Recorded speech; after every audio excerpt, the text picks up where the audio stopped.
So what exactly is Passover? This weekend is a reminder to us for the Passover and the resurrection. In Jewish communities and those who follow the Torah, the Old Testament, the Passover is commemorating the Exodus, which in the Old Testament or the Torah, Exodus is one of the books that was written by Moses, inspired by God.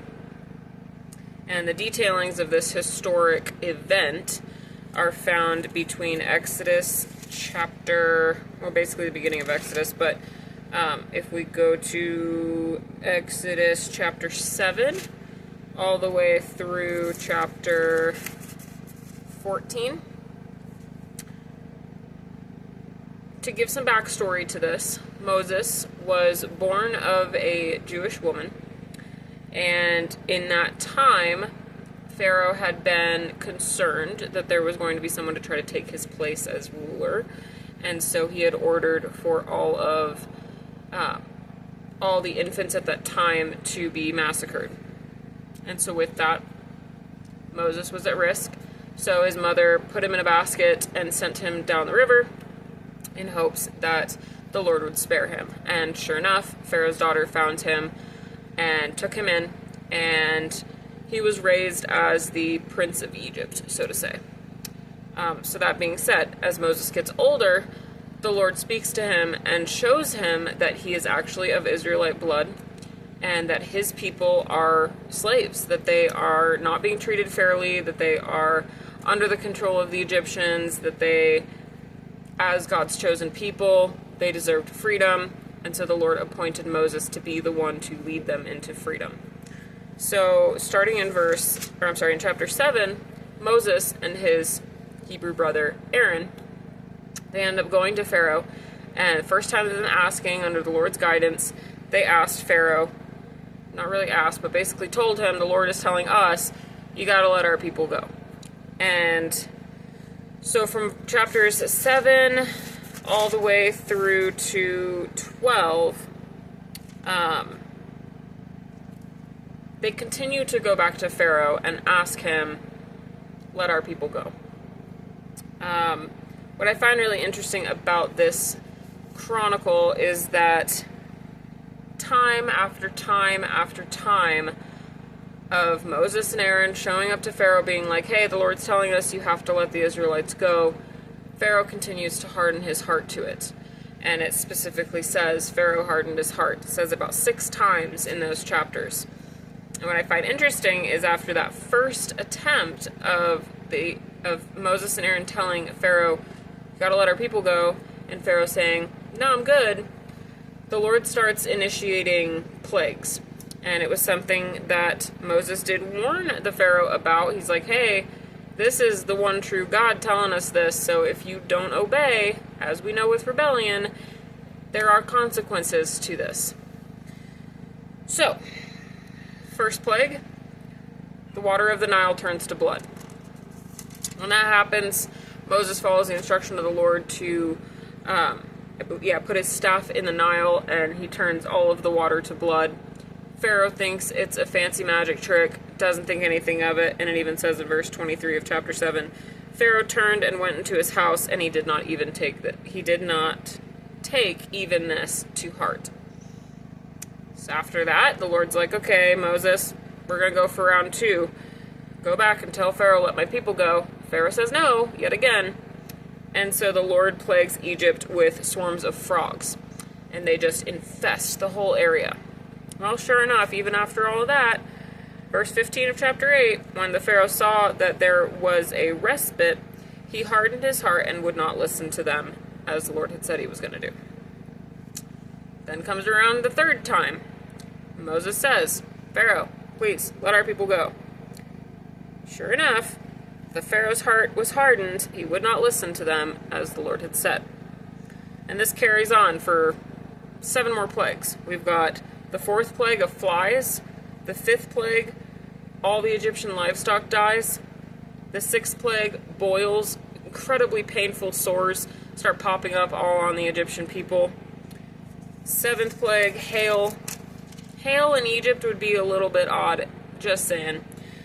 But not enough for Pharaoh to accept the Lord's authority. So continues to harden his heart. The 8th time around, locusts, they start swarming throughout Egypt, and they ate everything.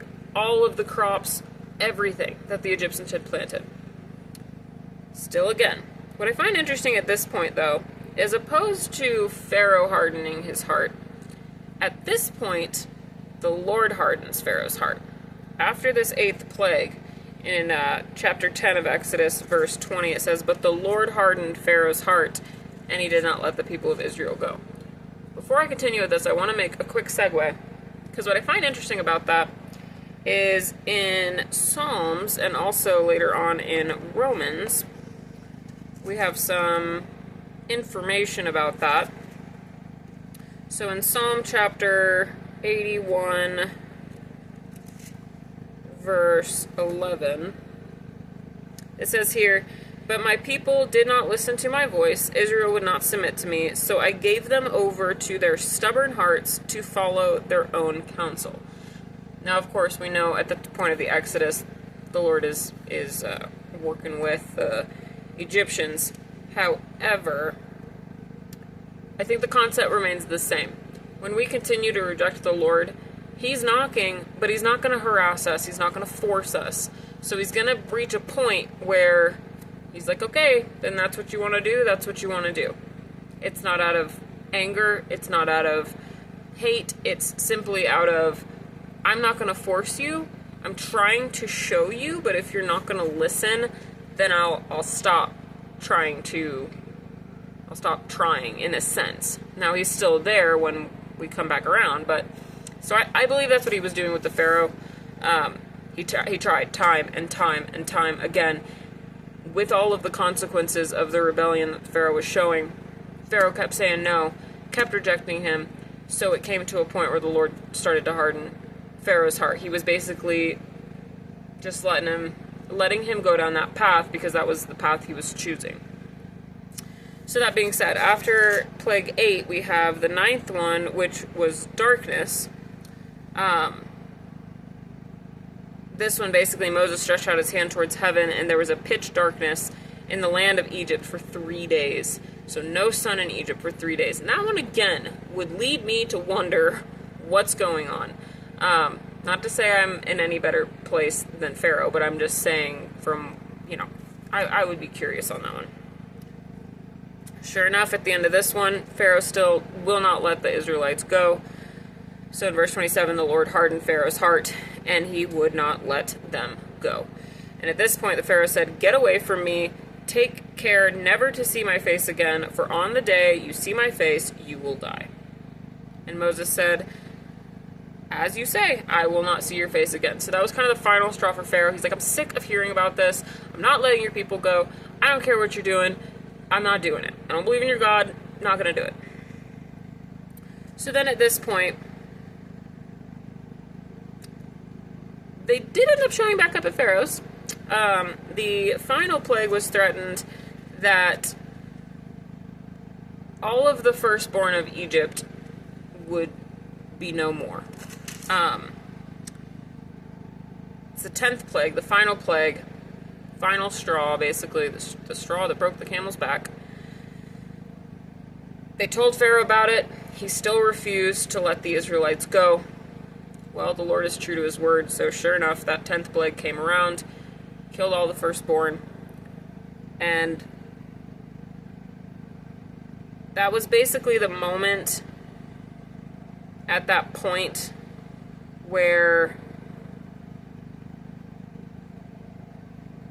in verse 31 of chapter 12, Pharaoh summoned Moses and Aaron by night and said, "Up, go out from among your people, both you and the people of Israel, and go serve the Lord that you have said. Take your flocks and your herds, as you have said, and be gone, and bless me also." So that's basically the point where he's like, fine, go, I'm done. And I believe, if I'm not mistaken, which I'm not, thank you, Lord, not credit to myself. In verse 29, at midnight, the Lord struck down all the firstborn of the land of Egypt, from the firstborn of Pharaoh, who sat on his throne, to the firstborn of the captive who was in the dungeon, and all the firstborn of the livestock. So, in Pharaoh's heartbreak over losing his firstborn, he was over it. He's like, go, I'm done. Take your people and go. So that's what leads us to the Exodus. So in chapter 12, starting in verse 33, all the way through chapter 13 and to the end of chapter 14, is the actual journey of the Israelites and their freedom from the Egyptian slavery. So, a couple of cool things I find in this. In chapter 13, verse 17, it says, God did not lead them, the Israelites, by way of land, though that was near. For God said, lest the people change their minds and when they see war and return to Egypt. Because it was the land of the Philistines. So he's like, don't go that way. What he says instead is, but God led the people around the way of the wilderness towards the Red Sea. And in chapter 22, chapter 21, verse 21, forgive me, chapter 13, verse 21. And the Lord went before them by day in a pillar of cloud to lead them along the way, and by night in a pillar of fire to give them light, that they might travel by day and by night. The pillar of cloud by day and the pillar of fire by night did not depart from before the people. Which I think is amazing too, because it's showing that the Lord is with us every step of the way. As we're going through these things, getting to our freedom, He is there with us. So as they're traveling, then they get to the Red Sea. Chapter 14, verse 19, and the angel of the Lord, which I believe is Yeshua from the Old Testament, who was going before the host of Israel, moved and went behind them, and the pillar of cloud moved from before them and stood behind them, separating Egypt from the Israelites. Because at this point, the Egyptians start chasing after them. Pharaoh changed his mind, basically. So, with that, as there's this cloud protecting the Israelites from the approaching Egyptians, the Lord tells Moses to stretch out his hand over the Red Sea, and when he does that, the Lord drove the sea back by a strong east wind all night and made the sea dry land, and the waters were divided. So again, we know the Lord does make a way, and sure enough, He did it for the Israelites way back in the day. He split the Red Sea so that the Israelites could cross over, pass over. As they passed over, then the Lord brought the waters back through, and it wiped out all the Egyptians, which there's a really cool video. I'll have to see if I can find it again, but you could obviously look it up as well.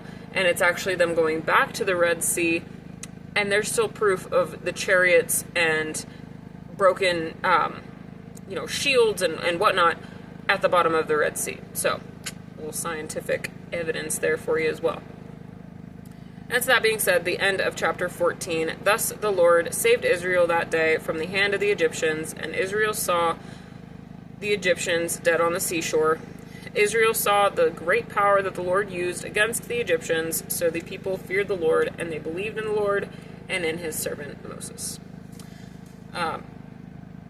That's the backstory of the Passover. It is to remember that the Lord brought us out of our captivity. He did it thousands of years ago for the Israelites.